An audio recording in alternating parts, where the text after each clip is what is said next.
morning. Good morning, everyone.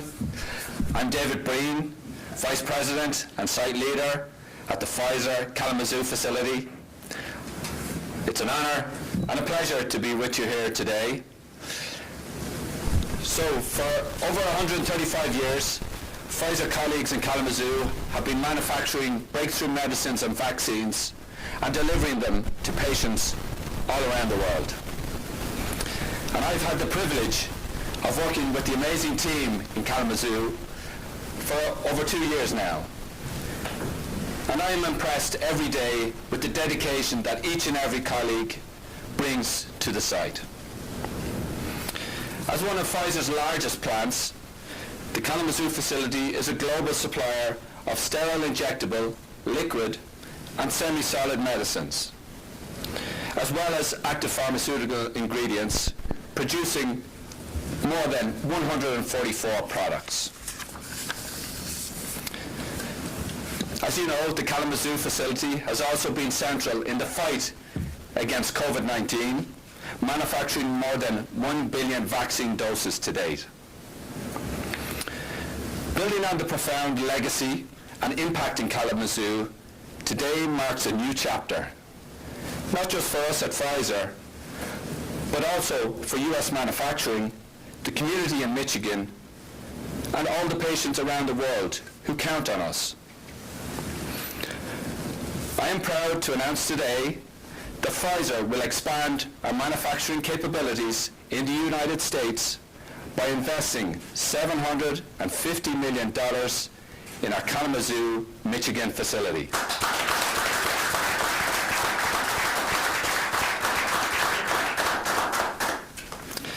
This expansion follows our initial investment of $465 million in 2018 to build a 400,000 square foot manufacturing facility for sterile production that positions us to meet global demand for our medicines and vaccines.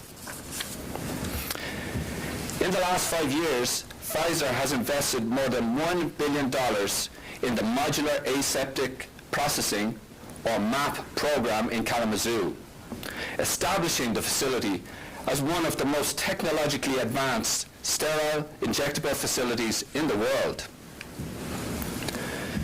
The new MAP facility will help Pfizer advance sterile manufacturing technology by placing products into distinct modules and ensure the uninterrupted supply of critical medicines and vaccines. In addition to increasing patient access to our medicines and vaccines, we also plan to incorporate technologically advanced aseptic manufacturing equipment, systems, and design, including multiple self-contained modular manufacturing lines. Proposed products in MAP 2 will utilize new mRNA technology and ultra-low temperature storage used in manufacturing the COVID-19 vaccine.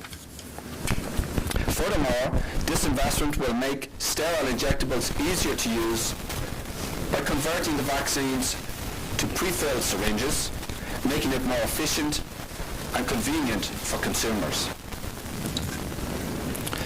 Since 2017, Pfizer has invested $5 billion to support the ongoing growth of U.S. manufacturing leadership. This expansion of the MAP program is part of our blueprint to grow our U.S. manufacturing base in Kalamazoo and continue operating the largest global manufacturing network and most sophisticated supply chain in innovative biopharma. Thanks to the tireless work of colleagues here at Kalamazoo and across the network, we have built a resilient and flexible supply chain, allowing us to avoid delays in delivering breakthrough medicines and vaccines that change patients' lives. Looking ahead, this investment will help employ innovative technology in all aspects of our business to ensure we are ready to overcome any challenge and stay one step ahead of deadly diseases. And we could not do the exceptional work that we do without the support of our community, our elected leaders, and I look forward to continuing this evolution together. Thank you for your time and for joining us to celebrate this important new chapter for Pfizer, for Michigan, and for U.S. manufacturing. Now it is my pleasure to turn it over to Governor Gretchen Whitmer, a great leader of our wonderful state of Michigan, to share her thoughts on the value of the investment to the people of Michigan. Thank you, David. Thank you. All right. Well, thank you, David, and all the incredible men and women working at Pfizer in Kalamazoo. We're so proud and so grateful for the investment and very excited about what this means in medicine, what it means in life sciences in Michigan, and generally what it means for West Michigan in terms of jobs and growth, and it's another wonderful day. So I want to recognize that newly re-elected senator, but newly elected Senate Majority Leader to be Senator Brinks, and of course Representative Rogers and our leadership from Portage and Kalamazoo. Thank you for being here. So I'm thrilled to be here with Pfizer as they announced a $750 million investment in Michigan, 300 good-paying jobs. This bold bet on manufacturing, on our strengths and our hardworking people will expand capacity at Pfizer's Kalamazoo facility, already their largest plant worldwide. It first opened its doors as a part of Upjohn Company in 1886, and it's Pfizer's second expansion in Michigan just this year. 6 months ago, I joined Pfizer to celebrate the $120 million expansion, creating 250 jobs to surge production of Paxlovid, the COVID-19 pill. The June investment was on top of the previously announced $465 million expansion in Michigan, which David mentioned a few moments ago. And over the last few years, Pfizer has invested $1 billion in Kalamazoo, supporting thousands of good-paying jobs with annual economic impact of $3 billion across West Michigan. We brought all these investments home thanks to our effective partnership. I'm so grateful to Quentin Messer and the MEDC, their entire team. They hustle, and we are getting this game-changing expansion over the finish line. So because of the hard work, the joint work, this announcement is larger than Pfizer originally expected and is a testament to what we are capable of when we work together. So let's think about what this investment means. It means more opportunity for Michiganders in West Michigan to support themselves and raise their families. It means expanded capacity to make more life-saving vaccines and treatments. It means a bold investment in our future, creating space for some of the best and brightest scientists, researchers, and doctors in the world to innovate. It means more moonshots. Pfizer CEO Albert Bourla wrote a book about the journey that Pfizer has taken over the last few years and has been, he called it Moonshot. He writes about how just a few months after COVID-19 was identified, work began on a vaccine. 9 months after the first vaccine in Michigan, the FDA issued emergency use authorization for Pfizer's COVID vaccine. And I know the whole world was watching when that vaccine was rolling out of Kalamazoo, out of Portage. And I remember how proud we all felt. This was Miracle 1. Then we had to get shots in arms, and Pfizer worked with us and governments around the world to make it happen. I want to acknowledge our Chief Operating Officer, Trish Foster, for her work in this space. She and so many people secured the funding, sweated the details, worked together, and got it done. That was miracle number 2. The work that Pfizer is able to do because of today's expansion might be the start of miracle number 3. Since the very first vaccine was invented in 1796, nearly all have worked the same way: help the body adapt with a small, controlled form of the virus itself. In 2020, there's a paradigm shift thanks to a breakthrough in mRNA vaccines, and the result of 25 years of R&D turbocharged with bipartisan federal funding secured under Operation Warp Speed. mRNA vaccines offer our bodies a blueprint, a cheat sheet of how to fight off a virus. It teaches our bodies how to fight from the inside out. And the future applications of what mRNA can tackle are exciting. Things like malaria, tuberculosis, tuberculosis, hepatitis B, cystic fibrosis, and the list goes on. These diseases have taken countless lives over centuries. We now have a chance to potentially cure them. This is history-defining work, and it's going to happen right here in the state of Michigan. This moment reminds me of the first American moonshot. 1961, President Kennedy proposed we put a man on the moon by the end of the decade. Ambitious, to say the least. In 1962, they told us why. We chose to go to the moon not because it's easy, but because it's hard. Because that goal will serve to organize and measure the best of our energies and skills. Because that challenge is one that we are willing to accept. In 1969, we landed on the moon, using less computing power than each of us currently has in our pockets. At our best, that's what we do as Americans and as Michiganders. We organize the best of our energies and skills.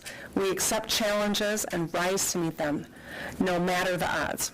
So I have no doubt that there will be future miracles and moonshots in our future, because we've got the people, the resources, and the drive to make them happen. We have a multi-billion-dollar surplus and economic momentum. We have world-leading companies on the cutting edge of science, chips, electric vehicles, batteries, including Pfizer, Ford, GM, Arnex Energy, Goshen, LG Energy Solution, Hemlock, SK Siltron, KLA, and more, choosing to grow right here in Michigan. And we are home to tough, hard-working people ready to get the job done. So I'm confident together we will continue to move Michigan forward. And I thank Pfizer for this incredible investment that you've made in the great state of Michigan. And now I'll introduce my partner in a lot of this work, the CEO of the Michigan Economic Development Corporation, Quentin Messer, Jr. Thank you so much, Governor. Thank you, David, and your entire team at Pfizer for continued vote of confidence. I couldn't agree more with what has been spoken, but let me just say a couple of things. Isn't this cool? How cool is this? You never bet against a state that knows how to make things. And that's what you see here. And I'm so grateful. I'm grateful, as the governor mentioned, to our leadership in the legislature, our leadership at the local level. It takes a team approach, and we're grateful for their sacrifice and hard work. A couple of things before we open up for press. I just want to say is that Michiganders don't rest on their laurels. They continue to work hard. We need to make sure that we run and keep up with Pfizer. They're going to push the boundaries of human discovery, and we have to do that from an economic development perspective. And this governor, these leaders in the audience will make sure that we at MEDC and across Team Michigan do that. We're also thrilled to be here, and this never gets old.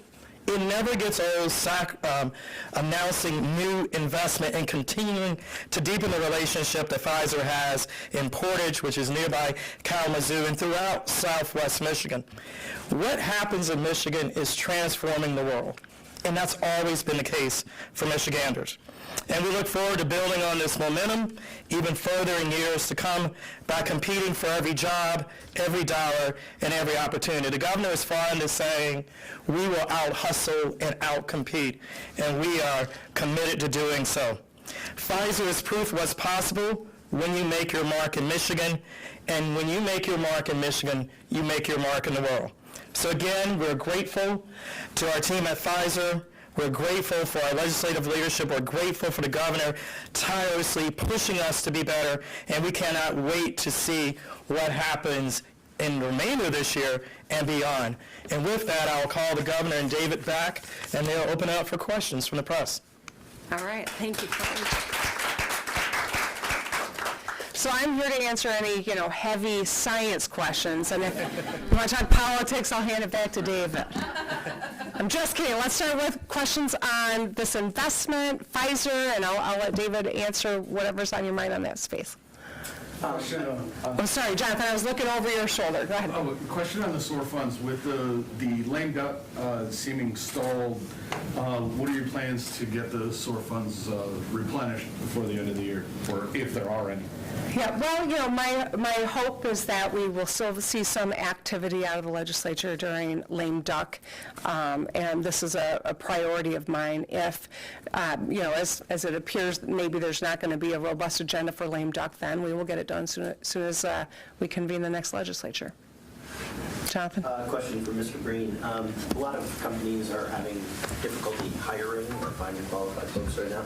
Can you tell us what the situation is at Pfizer, and how many employees do you currently have in Michigan? How many job openings? How is hiring going?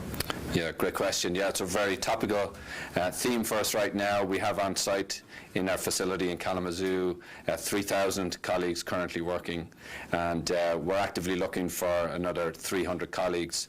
And in addition, with this investment, we'll be adding to that. So it continues to be an area of focus for us. We've had great support from the local community and great enthusiasm and a real desire for people within the area to come and work with Pfizer. So it's been great to have such a really talented workforce available to us with the universities and the local community are really great in helping and supporting that need, and having really technically competent and talented individuals available to work on the really advanced science and technology that we plan to put in place.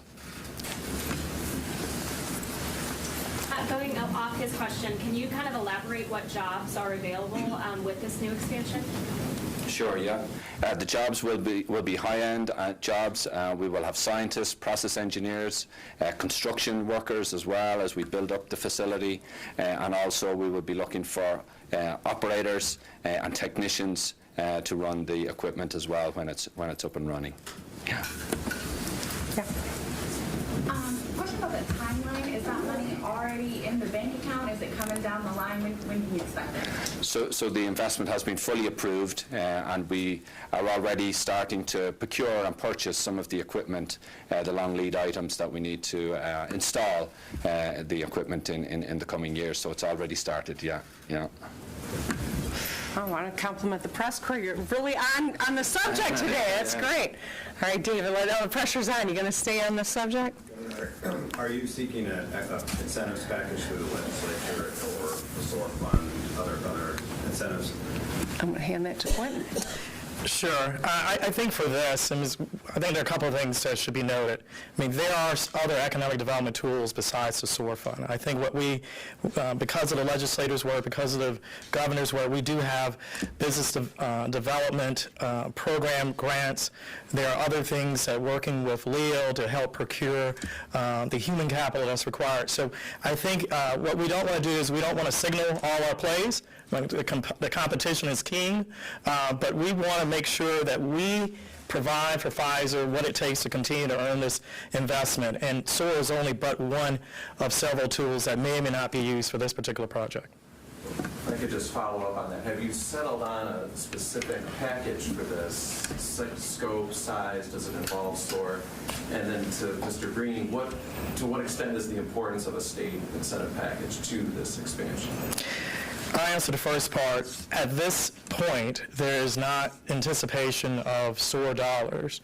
I can provide later on a follow-up on the exact specifics of this type of investment, but at this point, it is not anticipated to be used SOAR dollars. And for the second half of the question, I'll turn it back over to David. Yeah, we have received tremendous support from the Michigan Economic Development Committee, and we will continue to work with them on what opportunities there may be. I think it's important that we continue to work, particularly as we try to build out the talent that's needed in the local area and in the broader Michigan state, to ensure that we have the talent available and the skills available to build, operate, and maintain a facility like this. So we'll continue to work with Quentin and his team on that, yeah. We'll take one more question. Sarah? A question for Mr. Breen. I know that you have significant resources and infrastructure in Michigan. Was there ever a consideration to site this anywhere other than the state? For this investment, no. It was always a key part of when we made the initial investment that this potential follow-on investment would happen. However, I would say the investment has been endorsed because of the fantastic work that the team in Kalamazoo has done, particularly around the launch, as Governor Whitmer mentioned earlier, the launch of the vaccine from our facility in Portage in Kalamazoo. It's really been a validation, let's say, of the technical capability and the talent that we have at the facility that made the this investment possible. Yeah. All right, you want to come on up and we'll take a quick picture with our local partners? Come on, Winnie. Nice to meet you. Thank you. Julia, can you grab this one? All right, come closer. Yeah.